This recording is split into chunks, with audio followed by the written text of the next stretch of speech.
Welcome to another episode of Inspired Content. This week we're doing a board game. And this month's board game is Lost Cities. Daring Adventure for Two. So I'm going to take a look at that and see what kinds of ideas it inspires, and I'll see you on the other side. Alright, so Lost Cities. Daring Adventure for Two.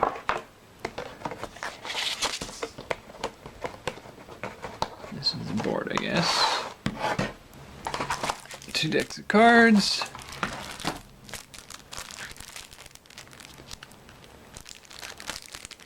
Alright, let's see if I can figure out how this goes here. So, the template is in the middle.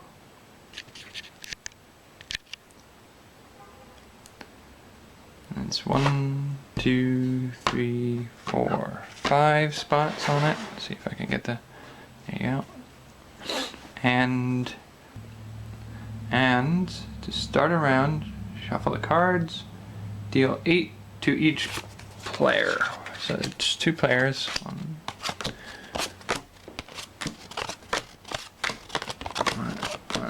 6, 7,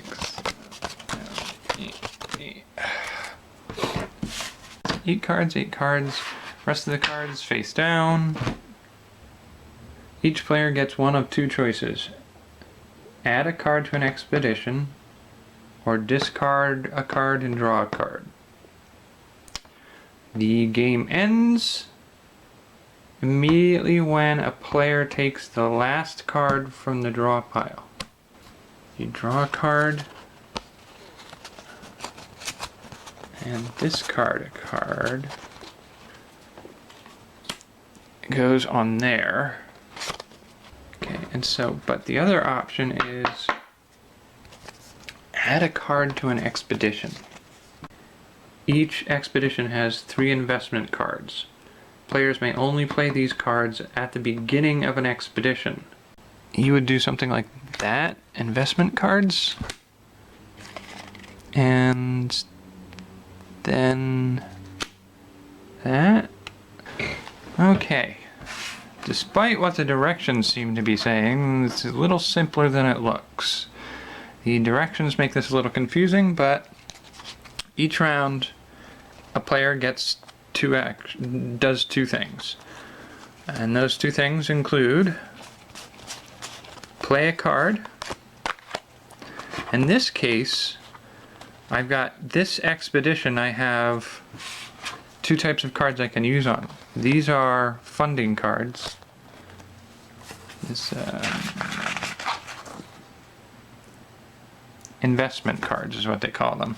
So these 2 investment cards, the trick is if you're going to play them, you have to play them before any numbered cards. And there are 3 total for this expedition. I have 2 of them in my hand. So if I want to play them, I have to play them before I play any numbered cards. Now the other option you can do from play early on is you can discard a card on the map there. And that means that I draw a card here. Oh, that's super useful. Now that he has the 2 investment cards over here on the Egyptian map, if he lays down a card, we have 2 cards. We've got a 2 and a 6. You want to use the 2 because if you put the 6 down, you can't play the 2 ever again on that map. It has to progress numerically after that. So you want to do the 2 first. The other thing to pay attention to is you start each expedition at a -20. So you're trying to bring them up by adding these point values to decrease that debt for the expedition. And you're trying to finish by taking this deck all the way down to the last card. And when you do that, everybody tallies up their score, and the person with the highest score wins. add to my blue expedition there, and I can draw a card for that same expedition from this stack. So, okay, there's some special rules here for some of the cards to pay attention to. Is you have to play the investment cards before any number cards. Once you've played a number card, you cannot play a funding card after that. The next thing to pay attention to is once you've played a number card on that stack, you cannot then play a lower number. You have to increase in number.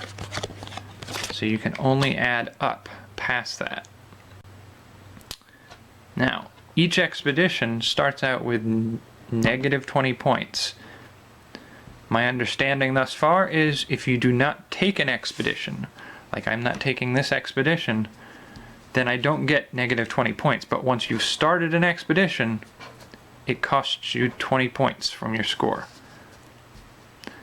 Then you add your number cards to that number. So 9 plus 6 would be 15. That would put me at negative 5.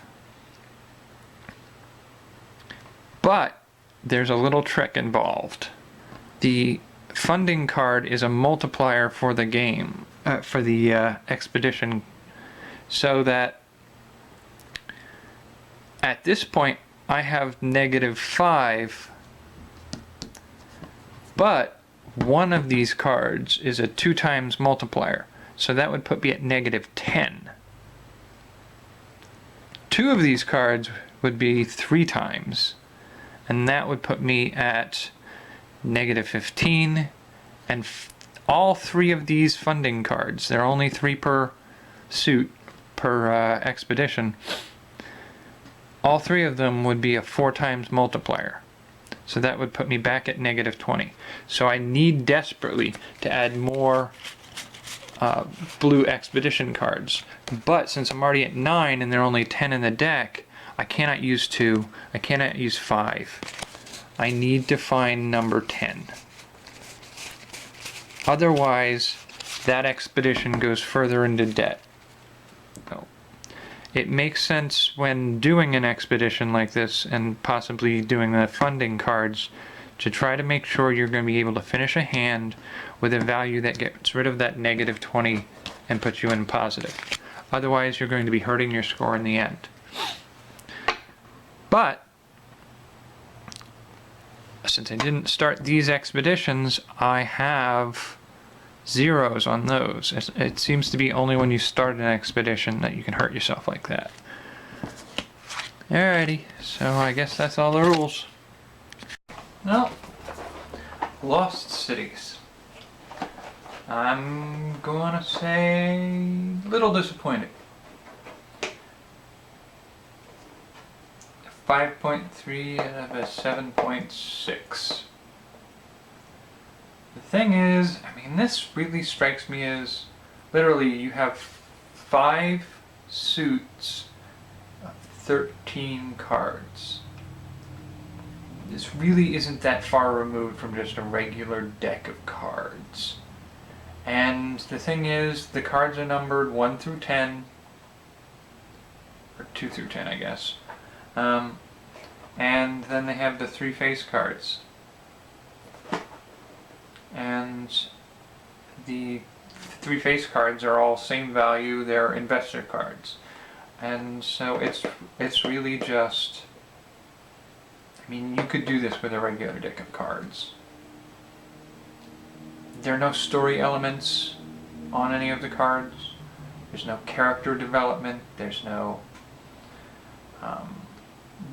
sense of adventure is what I was looking for. It says daring adventure for 2.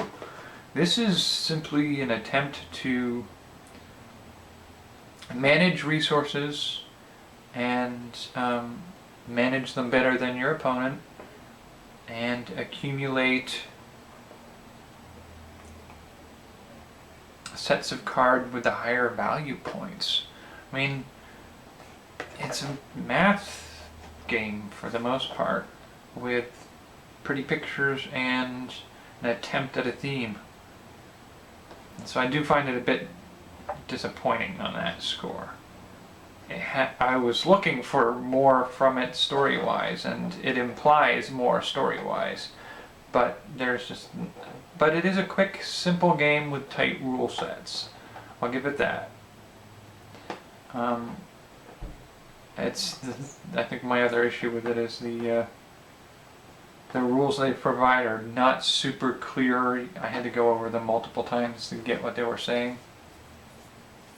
But the ideas that come from it, we'll take a look at those. So, right away, replace the funding cards, which are just a boardroom with people shaking hands, and that's all there is to it, with more story-driven character cards to invest in the expeditions.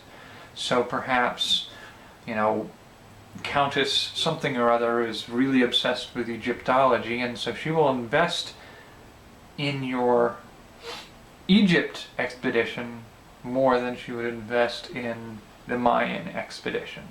And so having to play that as something potentially changing the game up a little bit, having to plan around benefiting your investors better.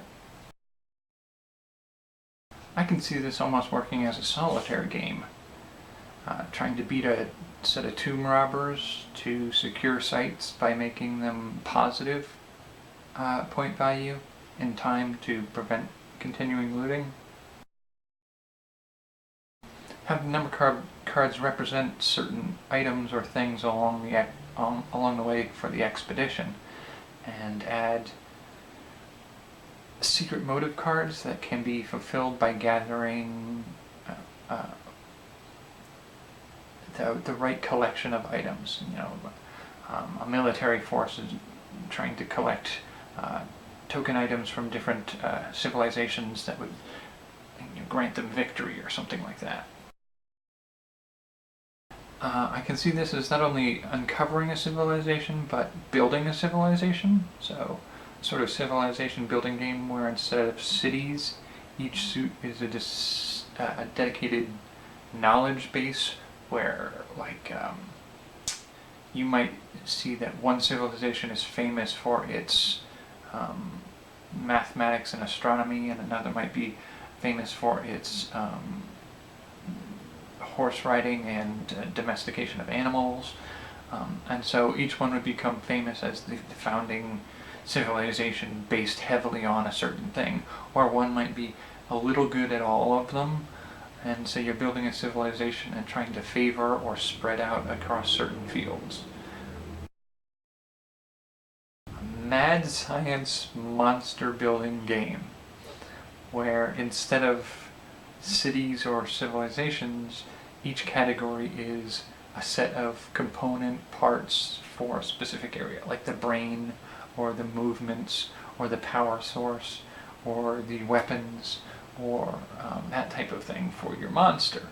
And you have to kind of pick and choose and figure out, do you want a stupid monster that can destroy things, or do you want a monster that can't destroy anything but can move fast and observe and spy, and use it as a means of play against the other character, and at some point you have a oppositional or confrontational or the ability to even steal advancements from an opponent.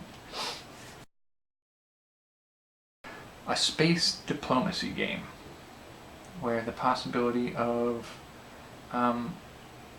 going out to other civilizations and securing diplomatic connections to a certain point value, so that you might be able to call in favors or make them allies in building up your civilization to a multi-star system civilization. Connections and networks. Build a federation or something like that. Alright, so those are the ideas I got off from this game. I have to say, the game as it is doesn't suit me because it's not very story or character driven, but it has some potentials in its mechanics and what it did develop to be taken further. So I hope this gave you some ideas and some inspirations, and I'll see you next time.